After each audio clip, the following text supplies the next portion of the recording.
Hey guys, so in a long list of movies, TV shows, and franchises being rebooted these days, Netflix is no stranger to this and has decided to reboot the classic 60s TV show that was then rebooted again in 1998 as a movie, and now once again as a TV series by Netflix, and that is Lost in Space. Now this reimagining told by Netflix stars Toby Stephens, Molly Parker, and Parker Posey, amongst a bunch of other cast members. Who are essentially follows the same story as the original TV show and movie, and that is the story of the Robinson family who is out in space doing some exploration, various other space things.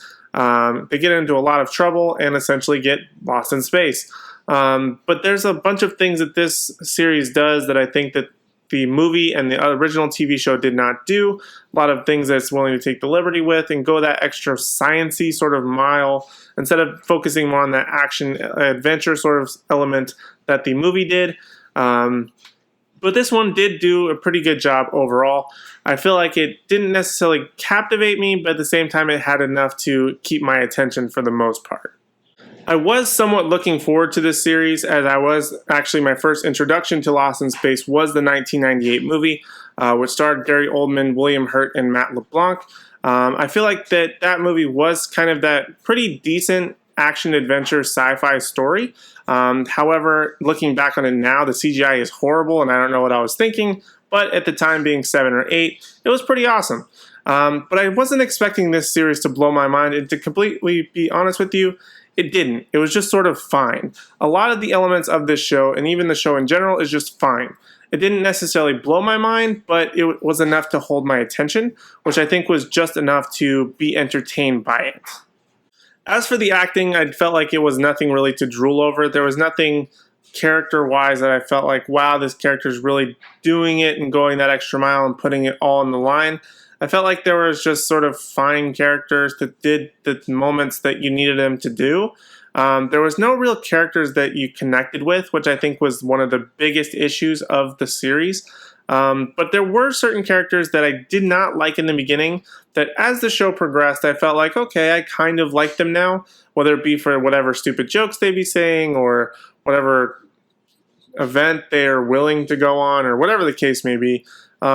There were those characters that sort of changed sides for me, that from not liking to somewhat liking, which is good, but at the same time, it wasn't necessarily something that I was rooting for the characters to survive or to get through whatever tough situation they had to overcome. The story and the writing, however, I think are where this series lacks the most.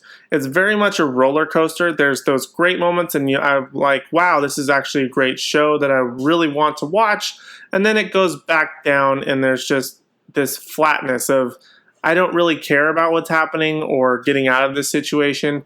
Let's go back to something else or focus on something else. And that's not what you want from a series. You want to be fully engaged and connecting with characters and feeling for these moments and be on the edge of your seat when they're hanging off the edge of a cliff. I never felt like that with this series. It just never landed that full punch for me. But it was enough to keep some attention span, enough to be like, wow, like you actually somewhat cared, but not enough that you were like rooting for them. You were more just watching to find out what happened next than actually caring about the characters and hoping that they actually get out of this horrible situation.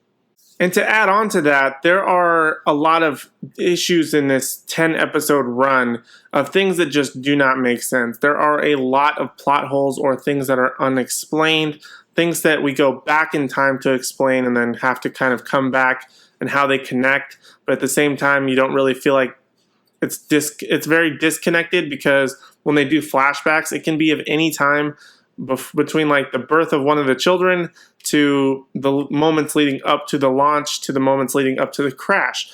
There's all sorts of moments throughout this series that it jumps back and forth between past and current time that it's kind of confusing at times, where you just don't know why they're showing you something that has to connect with what's currently happening, but at the same time you sort of don't care because what they showed you in the past was kind of just mediocre fluffer.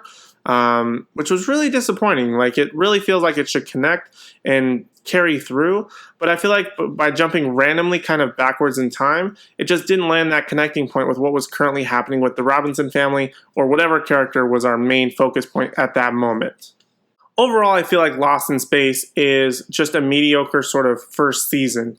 It has a lot of things that I think that it could really expand upon and make really great. I really liked how it kind of ended. There's a lot to be explained, a lot to be explored, a lot to be found out about. There's so many things that I have questions about or want to know more about, but they weren't exactly the things that we followed up on in the first season.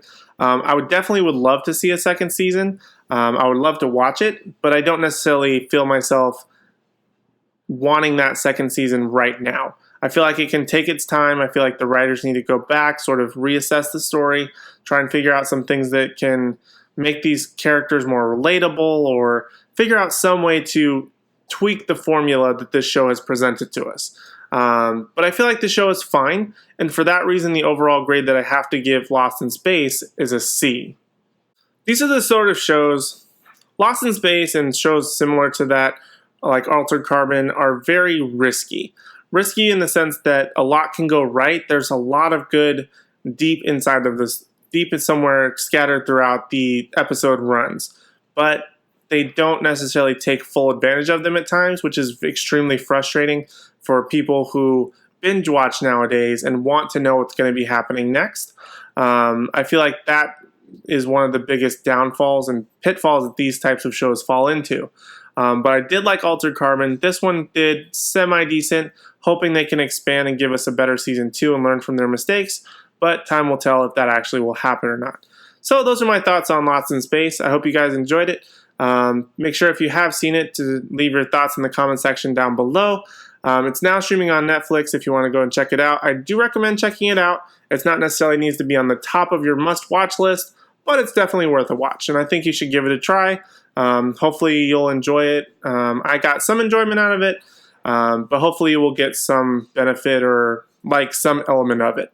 But other than that, that's all I have for now, guys. Thank you guys so much for watching, and I hope to see you in the next one.